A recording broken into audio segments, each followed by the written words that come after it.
Vous faire comprendre, il y a des réunions que le président n'est pas tenu obligé de savoir. Il y a par contre des réunions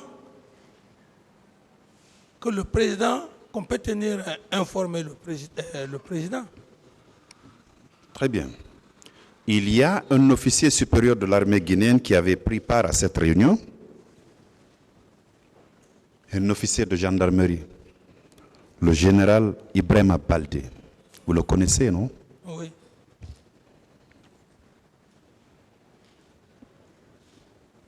Il a été entendu aussi en qualité de témoin par le pôle des juges d'instruction. Ça remonte au 26 juin 2013. Il était 10h18 quand le pôle le recevait. Il a dit à la page 2 de sa déposition de témoin, il dit ceci. À la date du 27 septembre 2009, j'ai été convié à une réunion à l'état-major général des armées. Au cours de cette rencontre, il a été question de prendre des instructions sur les dispositions concernant les informations qui étaient en notre possession et le dispositif sécuritaire à mettre en place. Il a été retenu que s'il y avait marche, seule la gendarmerie et la police nationale devaient assurer le maintien d'ordre. Je lis ce qui est écrit. Les autres corps devaient être casernés. Est-ce que vous étiez informé de cette situation-là, M. Camara? C'est ce que je vous dis, monsieur le procureur. J'ai dit,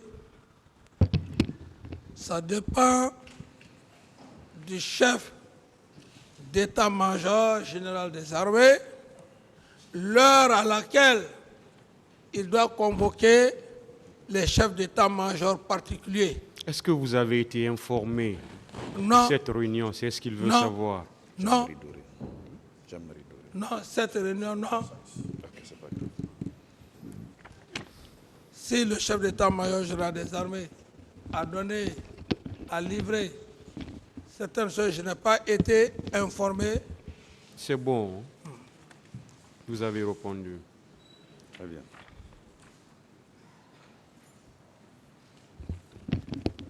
Alors, vous avez dit que vous n'étiez pas informé des tortures qu'on infligeait à certains de vos citoyens?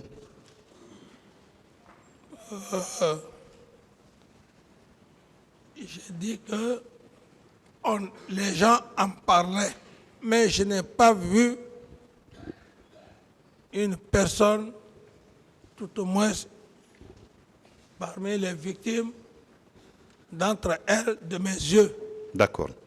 Je vous en donne une. Il s'agit de M. Abdoulaye Diallo. Il a été auditionné par le pôle des juges d'instruction le 13 février 2013 à 10h15. C'est la cote 11,96 pour vos avocats.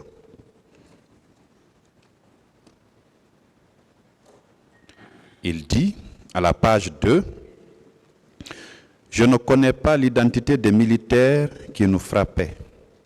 Je sais seulement que le commandant du camp s'appelait Begré. »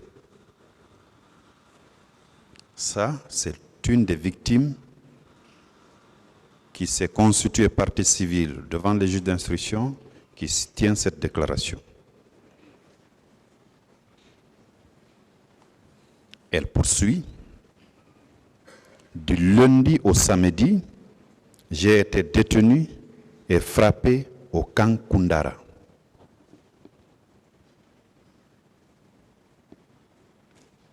Ensuite, lors des scènes de bastonnade, je n'ai reconnu que le commandant Begré et le sergent Paul. Vous qui étiez président de la transition, commandant en chef des forces armées, cela s'est passé dans un des camps qui relevait de votre autorité pendant tout au moins une semaine. Vous n'aviez pas été informé, M. Camara? Non. Non.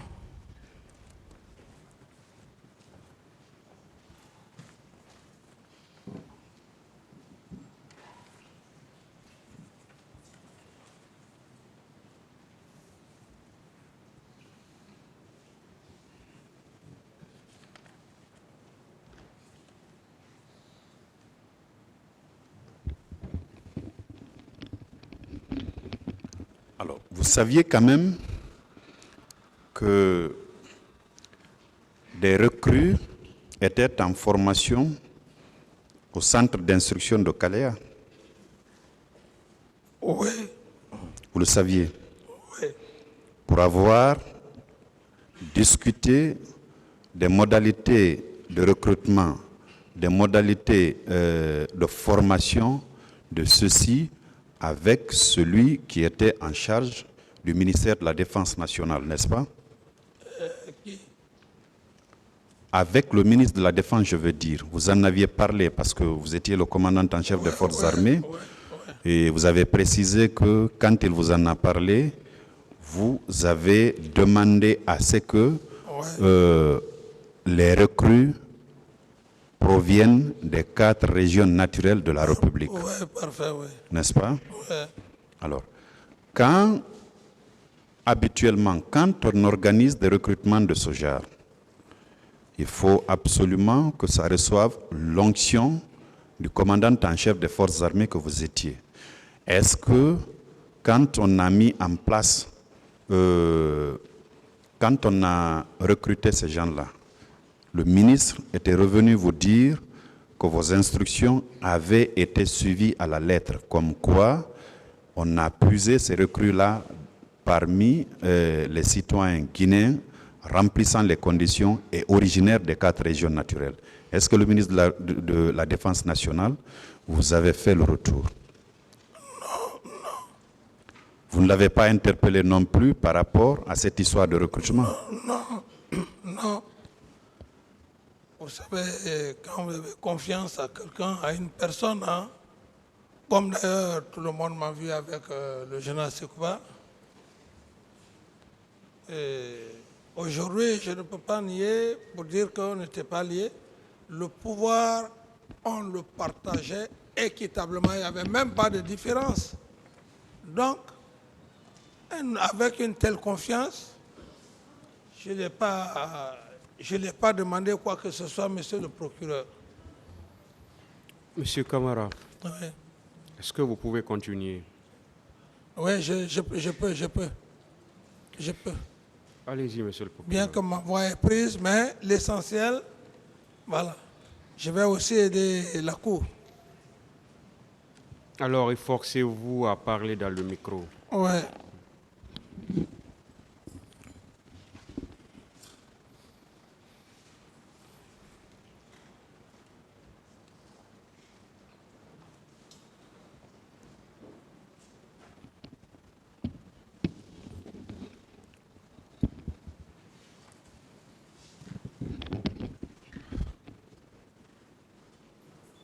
Monsieur Camara, c'est bon, on peut continuer? On peut continuer, monsieur. Oui, on peut continuer. On peut. D'accord. Est-ce que vous pouvez vraiment continuer? Oui, je veux, oui. Parce qu'on est en train de comprendre que votre voix est en train de disparaître. Ouais, bon, On a du mal ouais, à, s'il vous plaît, on a du mal à vous entendre. mais je ne voudrais pas que l'audience quand même... si comme ça vous pouvez me comprendre, monsieur le président, on peut continuer, je pense que c'est bon. Ça dépend de vous. Oui, bon, je suis vraiment, je le veux bien. Vraiment, je le veux. D'accord. Oui, qu'est-ce que vous voulez dire, maître? Allez-y, oui.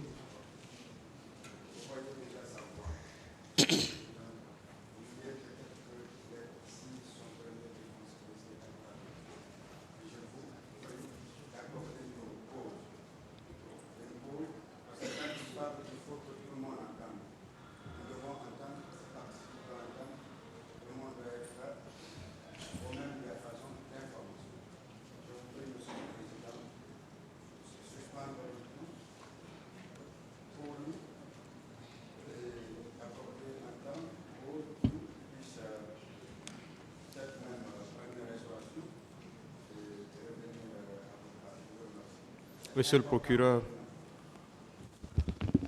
Monsieur le Président, nous ne trouvons pas d'inconvénient à ce que votre auguste tribunal accorde un temps de repos à l'accusé, temps pour lui de récupérer parce que nous n'avons pas fini avec nos questionnaires.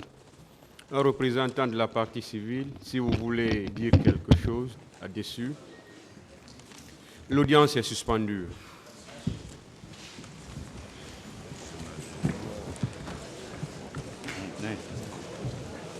Merci.